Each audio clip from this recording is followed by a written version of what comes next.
Hi friends, இன்னைக்கு lunch box ரெசிபிக்கு நம்ம என்னென்ன டிஷ் பண்ண போறோம்னு பார்த்தறலாம்.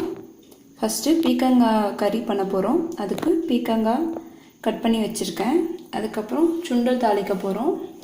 சுண்டலை நைட்டே ஊற வச்சு கழுவி எடுத்து வச்சிருக்கேன். இது பீக்கங்காய்க்கும் சுண்டலுக்கும் தேவையான அளவுக்கு வெங்காயம் கட் பண்ணி வச்சிருக்கேன் சேர்த்து. அப்புறம் கொஞ்சம் தக்காளி, கருவேப்பிலை, பச்சை மிளகாய், பூண்டெல்லாம் இடித்து வச்சிருக்கேன். அது கூட பார்த்தோம்னா இன்றைக்கி சாமை அரிசி செய்ய போகிறோம். சரி வாங்க எப்படி பண்ணலான்னு பார்க்கலாம். முதல்ல சுண்டல் வேக வச்சிடலாம். ஊற வச்ச சுண்டலை குக்கரில் போட்டு கொஞ்சமாக தண்ணி விட்டு அதை சுண்டல் முங்குற அளவுக்கு தண்ணி விட்டு தேவையான அளவுக்கு உப்பு போட்டிருக்கேன். இப்போ 2 விசில் வச்சு இறக்கிடலாம். ஒரு வானலில் எண்ணெய் வச்சுருக்கேன். இப்போ ஃபஸ்ட்டு நம்ம பீக்கங்காய் சமைச்சிடலாம். பீக்கங்காய் கறி. அதுக்கு எண்ணெய் காஞ்சதும் கொஞ்சமாக கடுகு,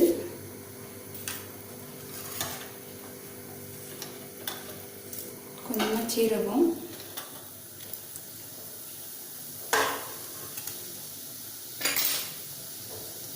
கடுகும் சீரகமும் பொரிஞ்சு வந்துட்டு அப்புறம் பூண்டு போட்டுக்கலாம்.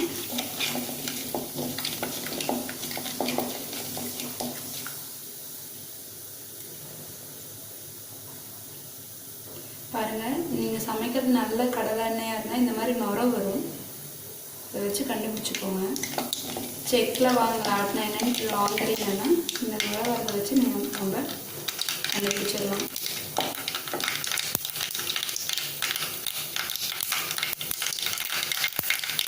வெடிக்கிறது வெளியில் போயிட்டு பூண்டு போட்டுக்கலாம்.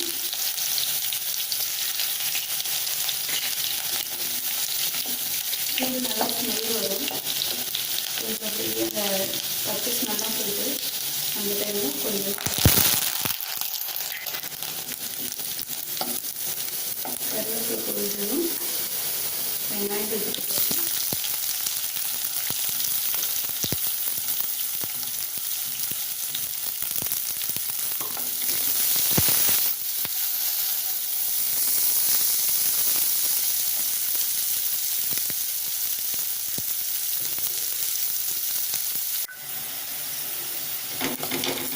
வெங்காயம் நல்லா சிறந்து வந்துடுச்சு இல்லையா?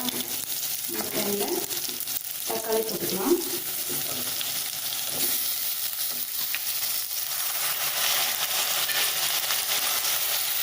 தக்காளி கொஞ்சம் நிறைய போட்டுக்கலாம், டேஸ்ட்டாக இருக்கும். அதனால் வெங்காயத்தை தக்காளி ஒரு வெங்காயம் பெரியவங்க எடுத்துக்கிட்டிங்கன்னா 2 பெரிய தக்காளி மாதிரி எடுத்துக்கோங்க. இது வேகட்டும், நல்லா சுண்டி வரட்டும் தக்காளி. அதுக்கப்புறம் நம்ம காய் சேர்த்துக்கலாம்.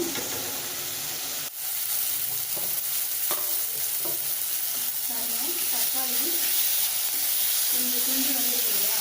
இந்த டைமில் கொஞ்சமாக மஞ்சள், மிளகாய்த்தூள் 2 ஸ்பூன் மிளகாய்த்தூள். அப்புறம் மல்லித்தூள் பார்த்தீங்கன்னா கம்மியாக ஒரு 1/2 ஸ்பூன் அளவு போட்டு நல்லா தட்டி வச்சுக்கலாம்.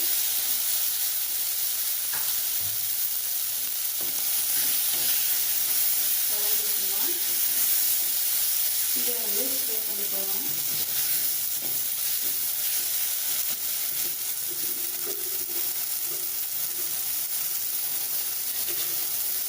நான் இந்த ஸ்டேஜில் கொஞ்சம் உப்பு சேர்க்குறேன். அப்புறம் கடைசியாக டேஸ்ட்டு பார்த்துட்டு வேணும்னா இது சேர்த்துக்கலாம்.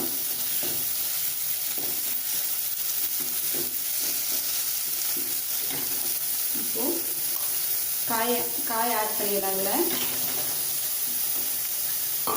பீக்கங்காவை நான் இதில் போட்டு கலவிட்டுருக்கேன்.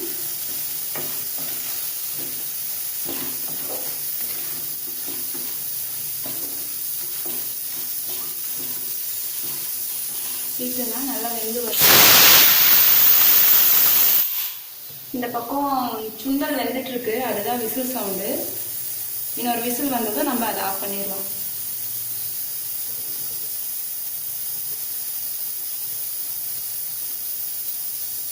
கொஞ்சமாக தண்ணி தெளித்து விடுறேன் நான்.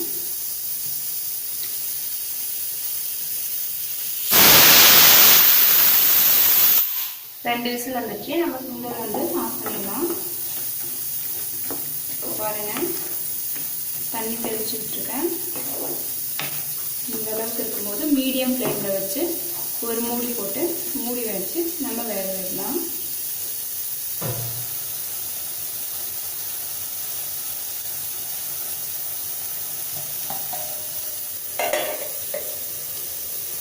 மீடியம் ஃப்ளேமில் வச்சுருக்கேன், வேகட்டும்.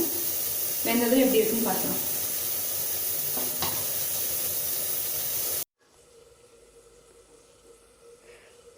குக்கரில் சாம அரிசியை வந்து கழுவி 2 டம்ளர் தண்ணி ஊற்றி வச்சுருக்கேன்.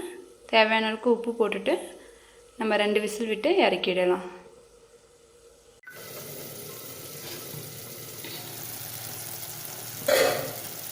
பாருங்க, பீக்கங்காய் வந்து நல்லா வெந்துருச்சு. இந்த அளவுக்கு வரணும் வெந்து. நல்லா பாருங்கள், இது கண்ணாடி மாதிரி இருக்கும் காய் பார்த்தாவே. அந்த மாதிரி வெந்து வரணும்.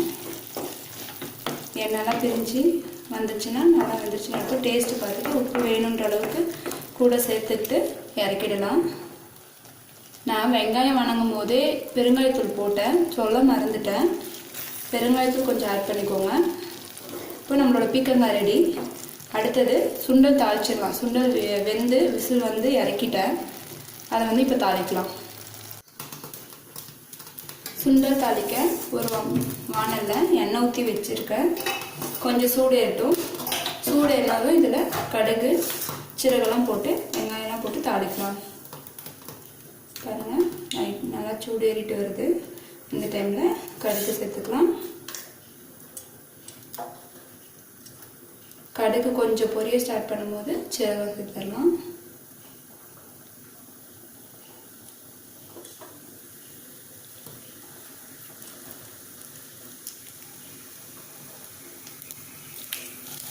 சீரகம்,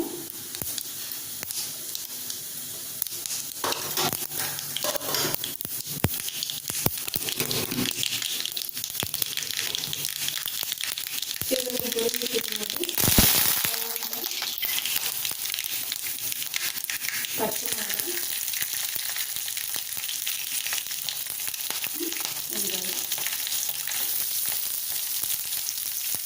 சீரகம் முடிஞ்சது. கருவேப்பிலை, பச்சை மிளகாய், வெங்காயம் போட்டிருக்கேன்.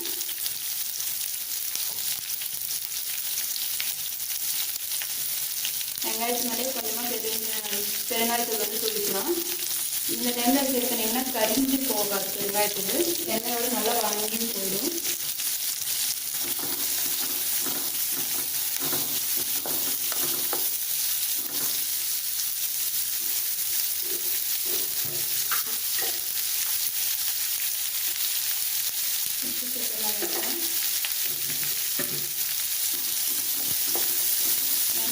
சீக்கிரம் வணங்கி வரும். சுண்டல்லையுமே உப்பு சேர்த்துருக்கோம். அதனால் பார்த்துட்டு உப்பு எவ்வளோ தேவைப்படுதோ அதுக்கு தகுந்த மாதிரி சேர்த்துக்கோங்க.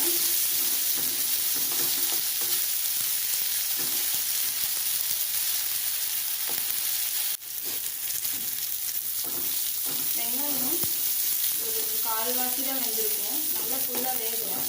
ஆனால் சுண்டல் தாளிக்கிறதுக்கு இந்த மாதிரி இருந்தால் தான் நல்லாயிருக்கும். நல்லா முழுசாக வணங்க விடாதீங்க. கொஞ்சம் அந்த முறுமுறுப்பு தன்மையாக இருந்துச்சுன்னா, கருப்பு முறுக்குன்னு இருக்கும் இல்லையா, அந்த மாதிரி இருந்துச்சுன்னா தான் சுண்டலுக்கு நல்லாயிருக்கும். இப்போ சுண்டல் போட்டாச்சு. கரைச்சி விட்டுலாம்.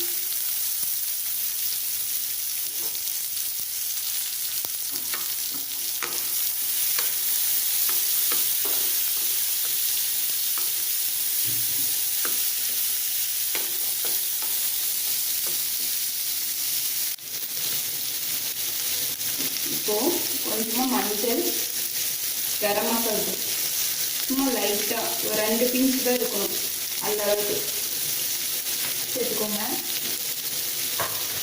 டேஸ்ட் நல்லாயிருக்கும்.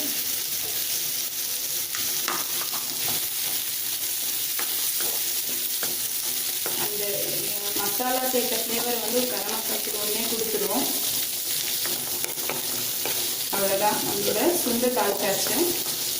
இப்போது இறக்கிடலாம்.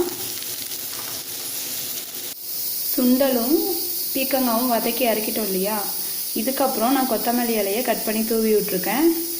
எப்போவுமே எல்லா டிஷ்ஷுக்கும் கடைசியாக கொத்தமல்லி இலையை தூவுங்க. எல்லாம் இறக்கி முடித்து எல்லா டிஷ்ஷுக்கும் ஒரே டைமில் கட் பண்ணி போட்டுக்கோங்க. அப்போ தான் அந்த பச்சை நிறம் மாறாமல் டேஸ்ட்டும் மாறாமல் நல்லாயிருக்கும்.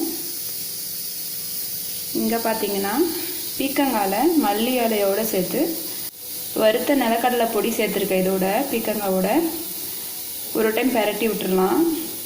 நீங்கள் சாதத்தோடு பிசைஞ்சு சாப்பிடும்போது அந்த நிலக்கடலை அங்கங்கே உங்களுக்கு டேஸ்ட் கிடைக்கும். சூப்பராக இருக்கும் அது சாப்பிடும்போது. ட்ரை பண்ணி பாருங்கள். இப்போ நம்ம இதை லஞ்ச் பாக்ஸில் பேக் பண்ணிடலாம். ஃபைனலாக நம்மளோட லஞ்ச் பாக்ஸ் ரெசிபி ரெடி ஆயாச்சு. பீக்கங்காய் கறி, கருப்பு சுண்டல், சாமை அரிசி சாதம், அப்புறம் ரசம். டேஸ்ட் பண்ணிவிட்டு எப்படி இருக்குன்னு சொல்லுங்கள் கமெண்ட்டில். தேங்க்ஸ் ஃபார் வாட்சிங். பாய்.